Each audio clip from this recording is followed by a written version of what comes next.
कुछ सप्ताह से हम लोग परमेश्वर की उपस्थिति के विषय में सीख रहे थे और परमेश्वर की उपस्थिति के द्वारा हमने देखा कि परमेश्वर किस तरह से हमसे बातें करते हैं, परमेश्वर किस तरह से हमारे जीवनों में कार्य करते हैं। और उन बातों के द्वारा मैं जानता हूँ कि आपने उस उपस्थिति को अपने परिवारों में, अपने जीवन में और हर एक बातों में रिप्लिकेट किया है। और जब परमेश्वर की उपस्थिति को हम लेकर चलते हैं, परमेश्वर की उपस्थिति हर एक वो बात जो आपको कम लगती है, परमेश्वर की उपस्थिति उन सारी बातों को भर देती है प्रियो। और परमेश्वर की उपस्थिति आपके और मेरे संग जब है तो फिर हमें और किसी चीज़ की ज़रूरत भी नहीं पड़ती।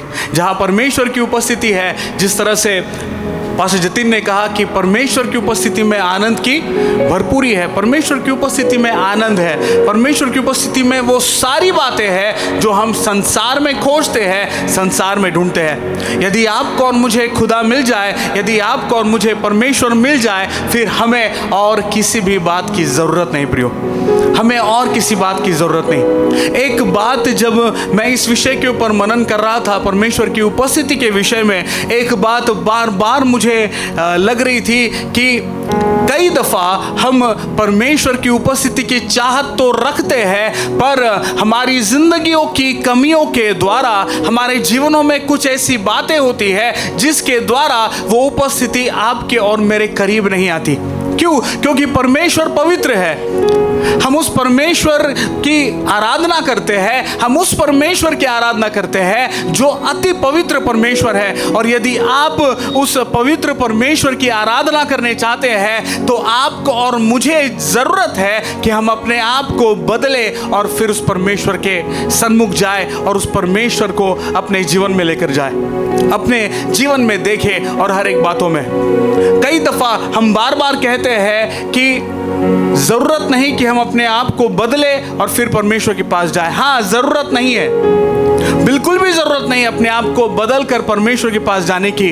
पर जब आप परमेश्वर के पास चले जाते हैं तो फिर परमेश्वर आपको वैसा नहीं रखता, वो आपको बदलता है, वो आपके जीवन पर काम करता है और आप एक स्तर से दूसरे स्तर पर जाते हैं। हम में से सब कोई स्कूल गया होगा, है ना? जितने लोग स्कूल जाते हैं वो पहले फर्स्ट क्लास में जाते हैं, उसके बाद सेकंड में जाते हैं, उसके बाद थर्ड में जाते हैं। ऐसा कोई है जो नीचे उतरा है? कोई है नर्सरी में वापस जाने वाला? हम हमेशा ऊपर जाते हैं। और जब हम परमेश्वर की उपस्थिति को लेकर चलते हैं, हमारी सहायता होती है कि हम और ऊंचाई पर पहुंच सके। ये ज़रूरी है कि हम परमेश्वर की उपस्थिति में रहें और हम अपने आप को बदलें। एक चीज़ है जो बार बार मेरे जहन में आती थी और वो ये थी कि ज़रूरत क्या है हमको बार बार रिपेंट करने की, ज़रूरत क्या है हमको बार बार माफ़ी मांगने की। प्रभु यीशु मसीह ने तो एक बार सलीब पर रहकर हमें सारी माफ़ी दे दी है, फिर हमको क्यों माफ़ी मांगने की ज़रूरत है? ये चीज़ बार बार मुझे सताया करती थी। और कुछ बातें हैं जो मैंने उस जर्नी में सीखा, उन बातों को मैं आज आपके साथ बांटना चाहता हूँ। एक नया सीरीज़, एक नया टॉपिक हम आज शुरू कर रहे हैं जिसका टाइटल है be reconciled to God. Be reconciled to God, परमेश्वर के साथ मेल मिलाप करें, परमेश्वर के साथ मेल मिलाप करें, सुलह करें। मेल मिलाप ये शब्द सुनने के बाद आपको क्या याद आ रहा है? मेल मिलाप सुनने के बाद आपको क्या याद आ रहा है? संगति, यीशु मसीह जी, प्रभु यीशु मसीह ने परमेश्वर के साथ हमारा मेल मिलाप किए। और मनुष्य के साथ। भाई निमित मेरे सारे पॉइंट्स को पहले ही बोल दे रहे हैं। और कोई है यहाँ जिसको मेल मिलाप बोलने के बाद दुश्मन की याद आई है, जिसने बहुत तकलीफ दिया? किसको याद आया? जैसे ही मेल मिलाप ये शब्द आता है परमेश्वर आपके सामने उन लोगों को लाकर रख देते हैं जिनके साथ आपको पहले मेल मिलाप करने की जरूरत है।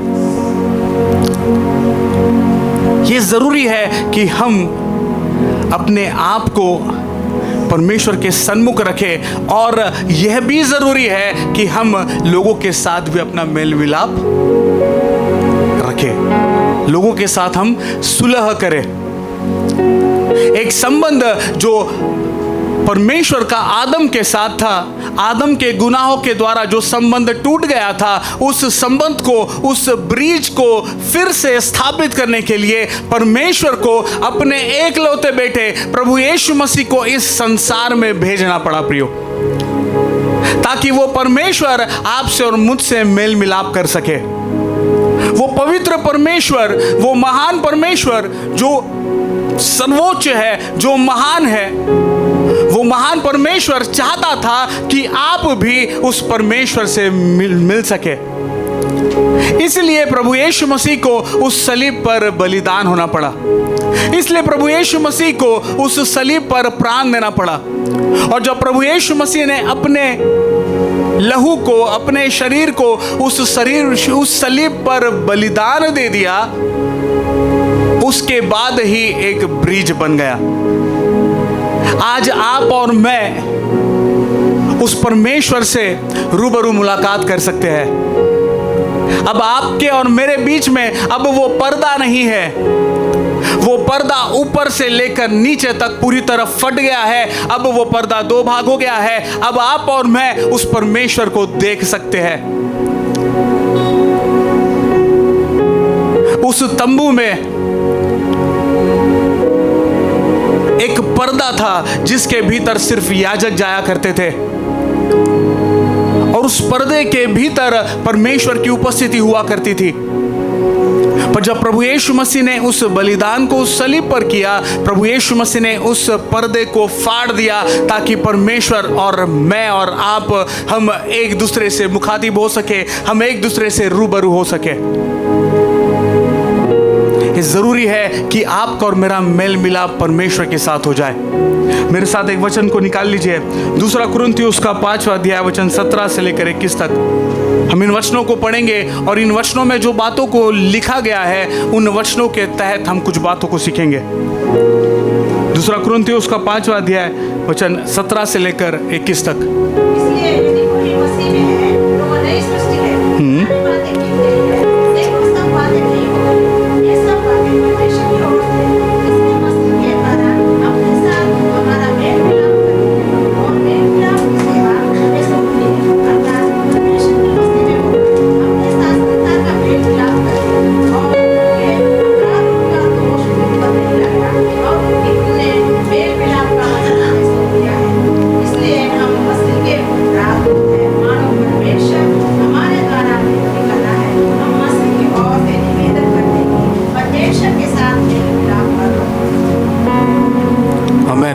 हालेलुया। जब हम इन वचनों को पढ़ते हैं, इस वचन में मेल मिलाप के विषय में बार बार बोला गया है, राइट।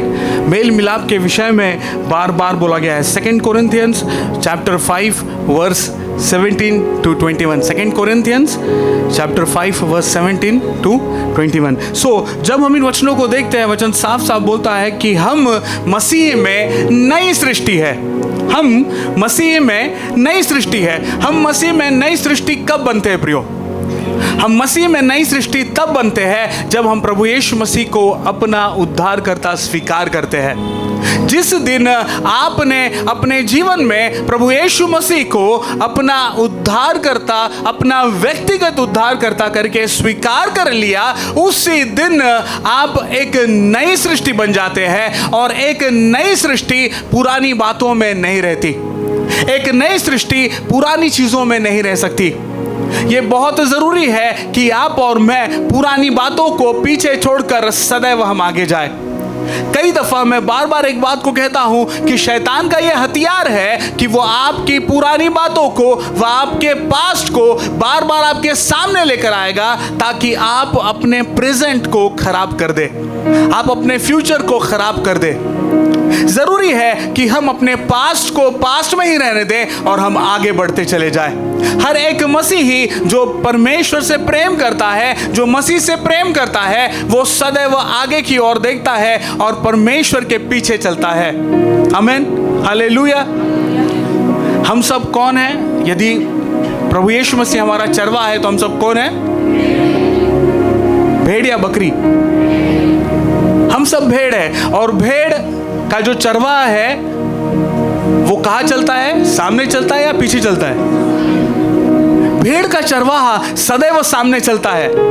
और यदि भेड़ की नजर उस चरवाहे पर है तो जहां जहां चरवाहा जाएगा वहां वहां उसकी भेड़ भी जाएगी। आमीन, हालेलुया।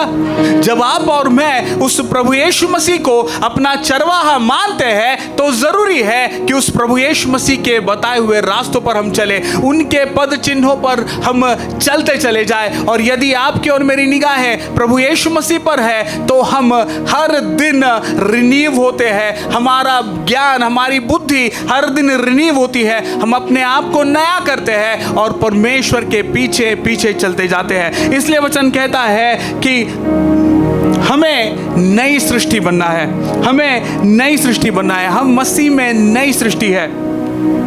जरूरी है कि पुरानी बातें बीत जाएं, पुरानी बातें को छोड़ दीजिए। कई बार मैंने लोगों को जो 10 साल पहले हुआ था उसके विषय में आज भी रोते हुए मैंने देखा है। जो 5 साल पहले चीजें हुई थी उसको आज लेकर हम लोग रो रहे हैं।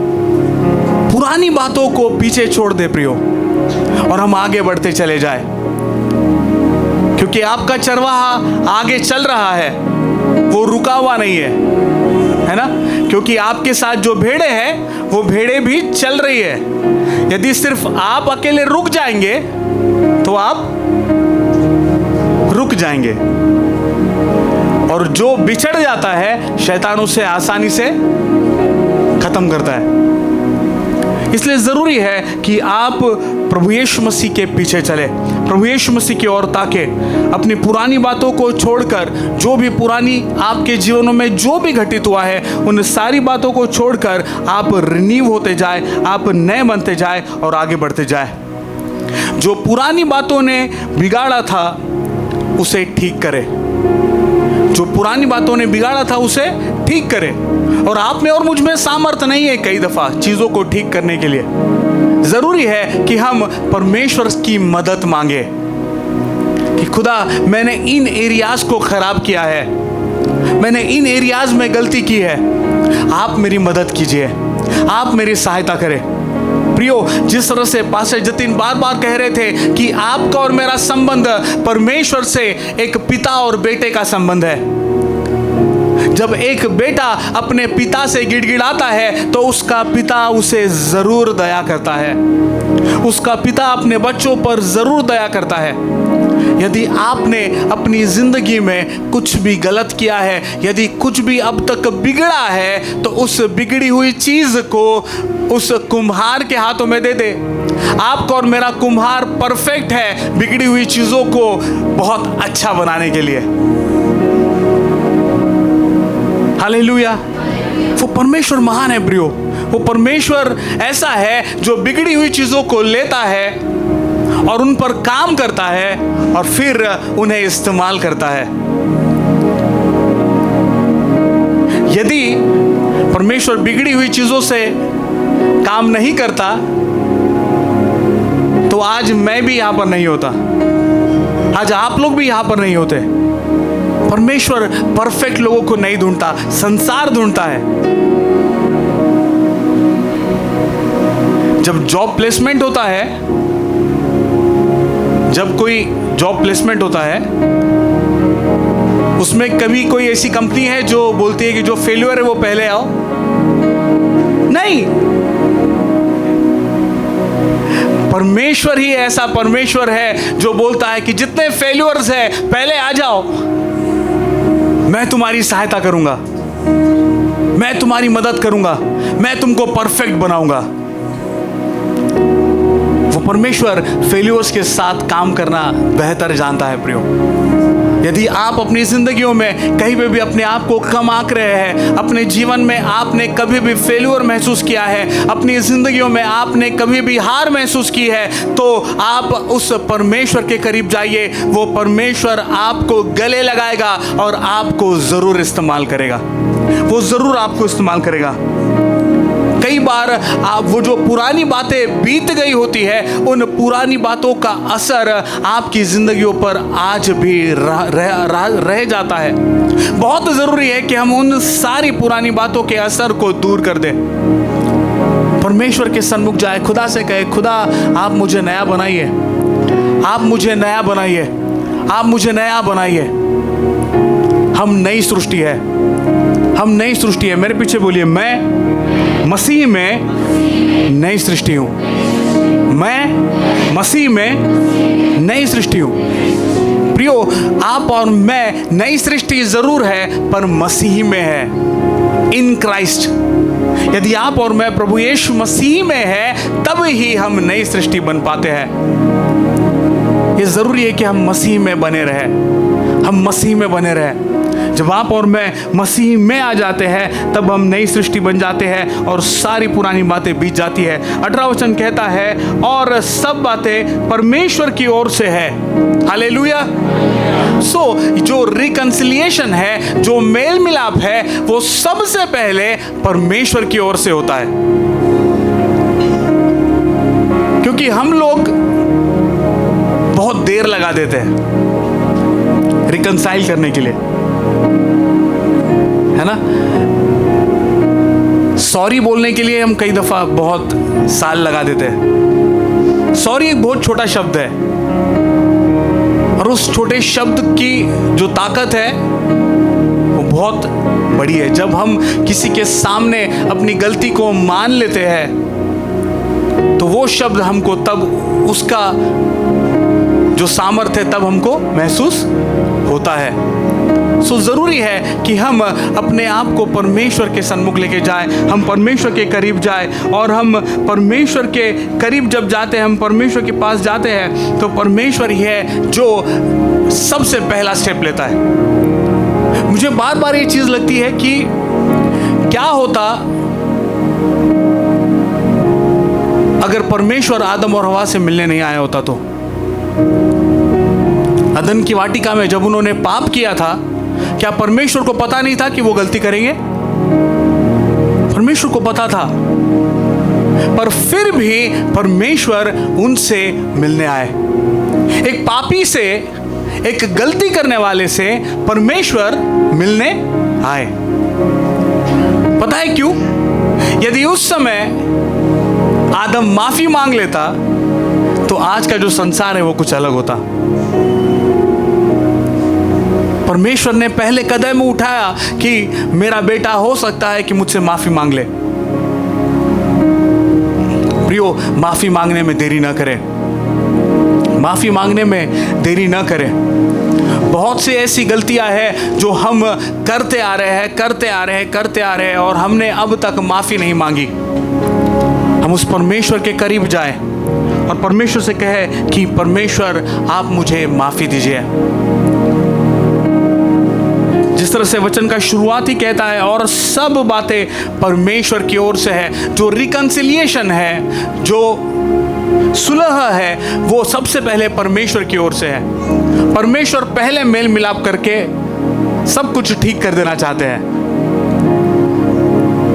पर आप और मैं ही है जो कई दफा हम माफी नहीं मांगते और हम मेल मिलाप नहीं करते।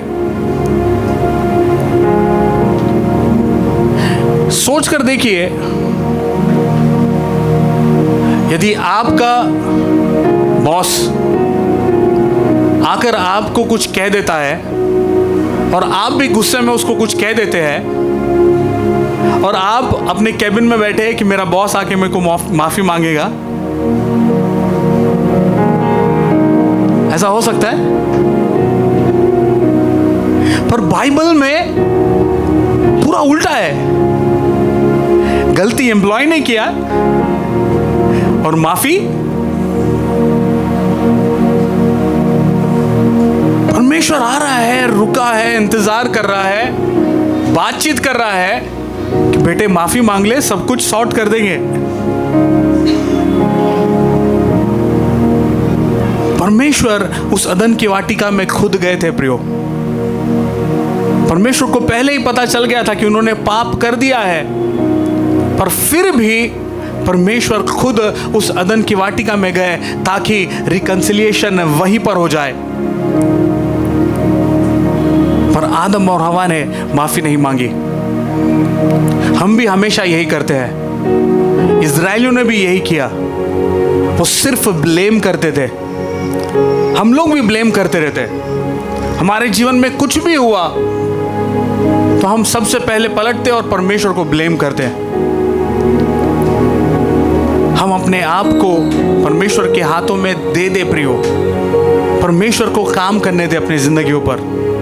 परमेश्वर को मौका दे। वो परमेश्वर है जो पहले कदम को उठाता है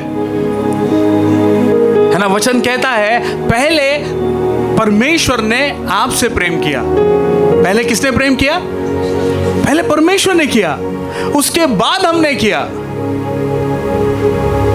और घमंड में कौन रहता है?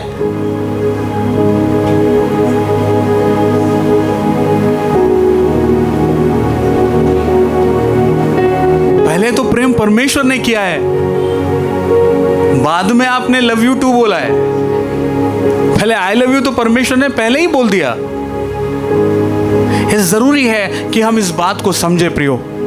जब हम इस बात को समझ जाते हैं तब हम परमेश्वर के साथ एक सही संबंध को बिता सकते हैं, एक सही संबंध को हम रख सकते हैं।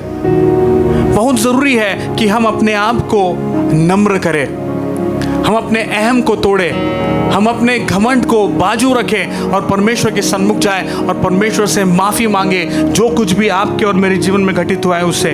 उस वचन का दूसरा भाग कहता है जिसने मसीह के द्वारा अपने साथ हमारा मेल मिलाप कर लिया। मसीह के साथ, उस परमेश्वर ने मसीह के साथ आपका और मेरा मेल मिलाप कर लिया। और आगे वचन कहता है और मेल मिलाप की सेवा हमें सौंप दी। परमेश्वर ने पहले मसीह के साथ हमारा मेल मिलाप किया, उसके बाद हमें उस सेवकाई को सौंप दिया है ताकि हम क्या करें? हम भी औरों के साथ मेल मिलाप करें। हम सालों साल बिता देते हैं एक छोटे से माफी को मांगने के लिए। आपकी आशीषें कई दफा रुकी हुई होती है क्योंकि आपने माफी नहीं मांगी। कई बार बहुत सारी आशीषें रुकी हुई होती है क्योंकि आपने माफी नहीं मांगी। जरूरी है कि हम माफी मांगे और माफ कर दे। माफी मांगे और माफ कर दे। रिकंसिलिएशन बहुत सामर्थ्य चीज है प्रियो। जब मेल मिलाप आपके और मेरे जिंदगियों में आ जाता है तो फिर हम बदल जाते हैं, फिर हम पुराने से नहीं रहते।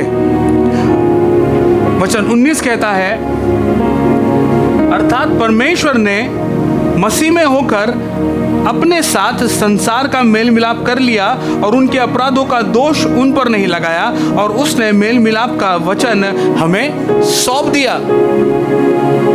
अपराधों का दोष लगाने की सामर्थ्य केवल और केवल परमेश्वर में ही है। सिर्फ परमेश्वर में ही अथॉरिटी है आपके ऊपर अपराधों का दोष लगाने की।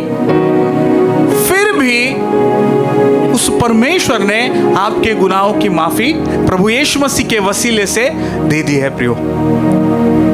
हम जानते हैं कि जब वो सदुकी और फरीसी उस स्त्री को प्रभु यीशु मसीह के निकट ले आए थे कि पत्थरवाह करके उसे खत्म कर दे, उसे मारे, तो प्रभु यीशु मसीह ने क्या कहा? जिसने पाप नहीं किया वो पहला पत्थर मारे। इसका मतलब प्रभु यीशु मसीह ही एक व्यक्ति थे वहां पर जिसको अधिकार था पत्थर मारने का, क्योंकि प्रभु यीशु मसीह ने ही पाप नहीं किया। पर फिर भी प्रभु यीशु मसीह ने कहा मैं भी तुझे माफ करता हूं, मैं भी तुझे माफ करता हूं। प्रियो, वो प्रभु यीशु मसीह ने आपको और मुझे माफ किया है, हम भी माफ करें। मैं जानता हूं, मैं यहां पर खड़े होकर जब प्रचार कर रहा हूं, मेरे आंखों के सामने बहुत सारे लोग आ रहे हैं जिनको मैंने अब तक माफ नहीं किया है। जरूरी है कि हम माफ करें। यदि आपकी नजरों के सामने भी वो लोग आ रहे हैं ना, घर में जाने के बाद जरूर से आप घुटनों पर आकर उन लोगों को माफ कर दीजिएगा। भले ही आकर वो आपसे माफी न मांगे, पर आप उन्हें माफ कर दीजिएगा, क्योंकि जब आप माफ कर लेंगे, आपका और परमेश्वर के साथ का जो मेल मिलाप है वो सही रहेगा। जो परमेश्वर के साथ आपका जो रिकंसिलिएशन है वो बना हुआ रहेगा। 19 वचन कहता है, अर्थात परमेश्वर ने मसीह में होकर अपने साथ संसार का मेल मिलाप कर लिया और उनके अपराधों का दोष उन पर नहीं लगाया, और उसने मेल मिलाप का वचन हमें सौंप दिया। 20 वचन कहता है, सो हम मसीह के राजदूत हैं। We are the ambassadors of Christ. आप और मैं मसीह के राजदूत हैं प्रियो। जो बातें प्रभु यीशु मसीह ने की है, उन बातों को आप और मैं करने की जरूरत है। जो एम्बेसडर्स होते हैं वो क्या करते हैं? वो उन बातों को करते हैं जो उनके अथॉरिटीज ने उन्हें दिया है। आप और मैं एम्बेसडर हैं, आप और मैं राजदूत हैं, आप और मैं मसीह के राजदूत हैं। ये जरूरी है कि आप और मैं मेल मिलाप करना न छोड़े, आप और मैं मेल मिलाप करें, और जो संबंध जो टूट चुका था उस संबंध को हम फिर से स्थापित करें प्रियो। जरूरी है कि आप और मैं फिर से प्रभु यीशु मसीह के पास जाए, हम गिड़गिड़ाए और कहे, प्रभु यीशु मसीह, मैंने जो गलतियां की थी उन गलतियों की माफी आप मुझे दीजिए। हम 21 वचन पढ़ेंगे और उसके बाद हम समाप्त करेंगे। वचन कहता है, जो पाप से अज्ञात था उसी को उसने हमारे लिए पाप ठहराया कि हम उसमें होकर परमेश्वर की धार्मिकता बन जाए। जो पाप से अज्ञात था, कौन पाप से अज्ञात था? प्रभु यीशु मसीह। प्रियो, प्रभु यीशु मसीह इसलिए बलिदान हुए कि आप और मैं परमेश्वर से मुलाकात कर सके, आपका और मेरा संबंध परमेश्वर के साथ रिस्टोर हो सके। जरूरी है कि हम इस बात को समझ लें। यदि आपका और मेरा संबंध परमेश्वर के साथ सही है तो हम औरों के साथ भी वैसे ही जी सकते हैं, हम औरों के साथ भी वैसे ही रह सकते हैं। आज ये वक्त है, यदि कहीं पर भी पवित्र आत्मा आपको कायल कर रहे हैं किसी व्यक्ति को माफ करने के लिए, तो माफ कर दीजिए, माफ कर दीजिए। आइए अपनी आंखों को बंद करें, हम प्रार्थना करेंगे। खुदा, हम आपका धन्यवाद देते हैं आज के सुंदर से समय के लिए। हम अपने आप को आप ही के हाथों में सौंप देते हैं पिता। हम धन्यवाद देते हैं प्रभु जी, क्योंकि आपने हमारी सुधि ली। जो रिश्ता उस अदन की वाटिका में टूट चुका था प्रभु, उस रिश्ते को आपने रिस्टोर किया, इसलिए हम धन्यवाद देते हैं प्रभु। हम धन्यवाद देते हैं पिता, क्योंकि आपने हमारी सुधि ली है। आपने हमें दोषी करार नहीं किया पिता, बल्कि आपने हमारे अपराधों को माफ किया है। आपने हमसे प्रेम किया है और आपने हमें गले लगाया, इसलिए हम धन्यवाद देते हैं। खुदावंद, जितने लोग यहाँ बैठे हैं पिता, उनकी जिंदगियों में कहीं पर भी प्रभु यदि उनका रिश्ता आपके साथ ठीक नहीं है पिता, उस रिश्ते को आप ठीक कर दीजिए। हम अपने गुनाहों को मानते हैं पिता, हम अपने आप को आप ही के हाथों में सौंप देते हैं, हम अपने आप को आप ही के हाथों में समर्पित करते हैं और धन्यवाद देते हैं पिता, क्योंकि आप महान हैं, आप महान हैं।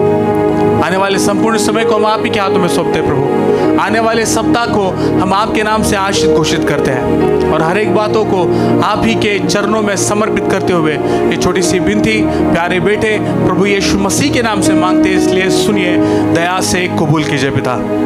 आमेन, आमेन। और प्रभु यीशु मसीह का अनुग्रह, परमेश्वर का प्रेम और पवित्र आत्मा की सहभागिता जब तक प्रभु यीशु मसीह का दूसरा आगमन न हो हम सबों के साथ और पोर्टल मिनिस्ट्री के साथ सदैव सदैव बना रहे। और सबने कहा आमेन, आमेन। सबको जय मसीह की।